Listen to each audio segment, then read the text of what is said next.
This is just a quick fire up of our Camco Olympian Wave 3 heater. I intended to use it on our elk hunting trip this year. Temperatures did get down to the mid to high 20s at night, but we never needed it. The little trailer's insulated pretty well, I guess. We also tend to roll tent style, so if it was cold, we'd just put on another coat. I found myself, even though we have lights and the batteries had no issues, just using my headlamp. It's just kind of the way we are, I guess. So, all right, we're gonna follow the instructions. Hello, welcome to Adventure Dad. Today we're going to talk about propane for your camper trailer. For years, I've been trying to set up a quick release propane system. It is much more difficult than you would ever imagine. One of the big issues is there's no standardization in the propane industry. So a lot of times you'll buy these little quick release adapters for your propane tank. They look just like a little air quick release. There you can see it. However, every brand's a little bit different. Since I found this Camco hose, I've been having to use Camco quick releases. I bought some Mr. Heater. They look identical. However, they're slightly different on a couple of measurements, and the tolerance just isn't there. They will not work. Now, the reason I want quick release, even though we have a camper, I do not like propane on the outside of my camper. We're camping so we can be out in nature. We want to be outside. A lot of times we want to cook down by the river, we want to cook wherever, away from the camper. Well, with a propane tank that just rides inside, I have that ability. We can take our camp stove here, and we can take our propane tank, and we can just walk down to the river, put it on a picnic bench, cook lunch. We're away from the parking lot, away from the camper. It's really a nice way to do it. It's also why I went to this fiberglass propane tank. This is an 11-pound tank. Where I first saw them was on river trips. So on river trips, you load all your stuff in your inflatable raft, float down the river, but all your cooking's on shore. So a lot of those people will have larger sized propane tanks. They don't use little tiny ones because you use quite a bit of propane. A lot of times on those river trips, you have big parties going with you. Cooking's kind of part of the experience. And so you have a lot of propane, but you carry it in a lightweight container. The first thing I want to do is hook it up to my camp stove here. Camp stove is meant for the green Coleman propane tanks. So what I had to do was get an adapter from propane tank down to 1/4-inch pipe thread with a quick release here. This is a Camco hose, a 6-foot hose. It's long enough, as you can see, I could put it underneath a picnic table and cook, no problems. I can also put a diverter in here if I wanted to, or a Y, so that I can run 2 appliances. I have not done that yet. But as I fired this up, there wasn't enough pressure. I couldn't get this to light, or at least not boil water, get a nice big flame. The reason is this is a regulator right here. So you have a regulator right here.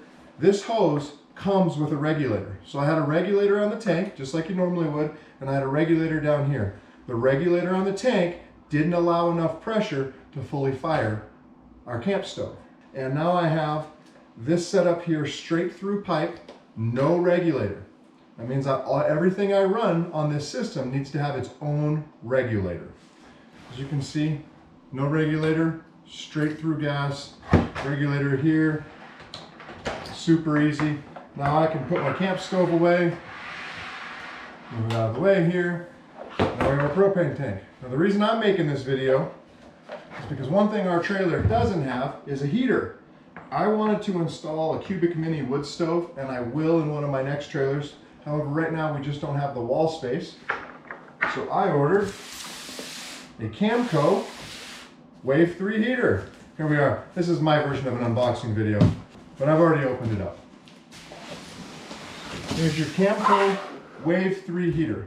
It's the smallest unit they make. We chose it after talking to friends who have had RVs in the past. So they say these things will absolutely burn you out. So this is the smallest one. They're meant to be wall mounted.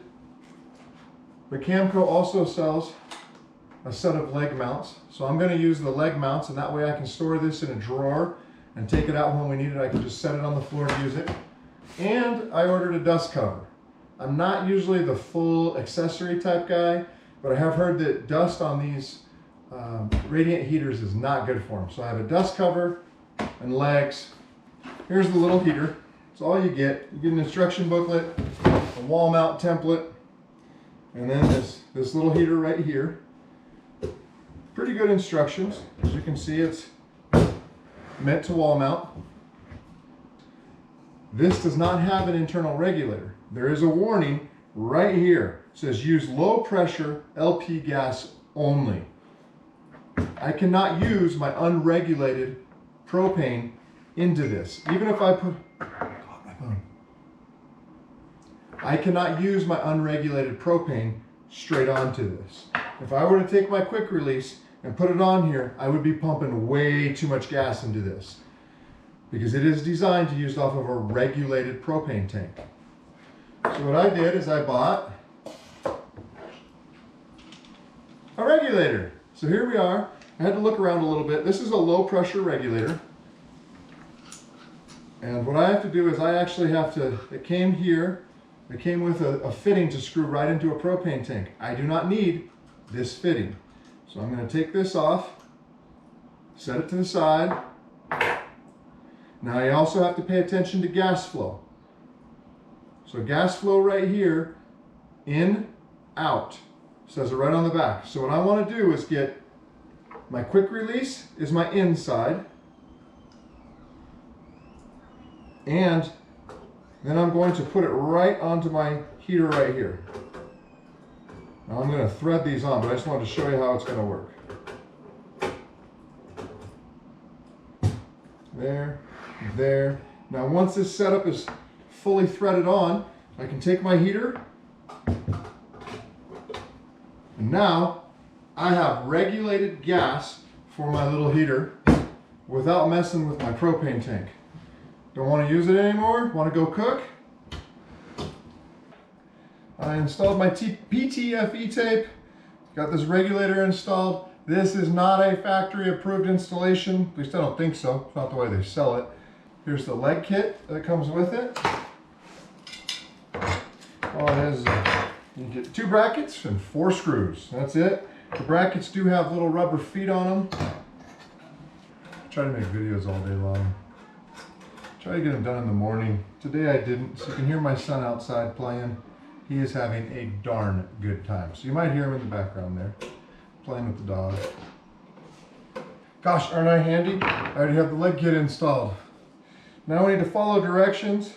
So to turn it on, you get your gas going, and then you set the knob to the start off position.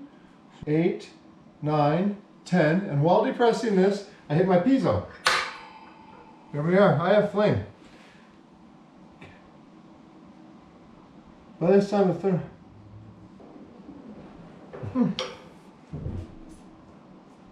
I'll practice with that a little bit. Okay, here we are. I actually test ran this for about 4 or 5 hours. Got pretty even heat, right around that 850 mark, all the way across the square. Shut it down and put it in the camper. I'm actually going to put it in the camper all night.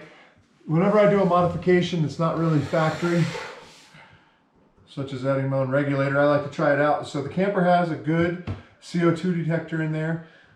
I'm just gonna turn this on and fire it up and let it run all night or for a long time, see how hot it gets in there. Well, one of the really cool things I liked about this is they talk about airflow in your camper, and it's just cracking a window, 2 windows. You need to get some cross flow, but they recommend just cracking 2 windows just a little bit.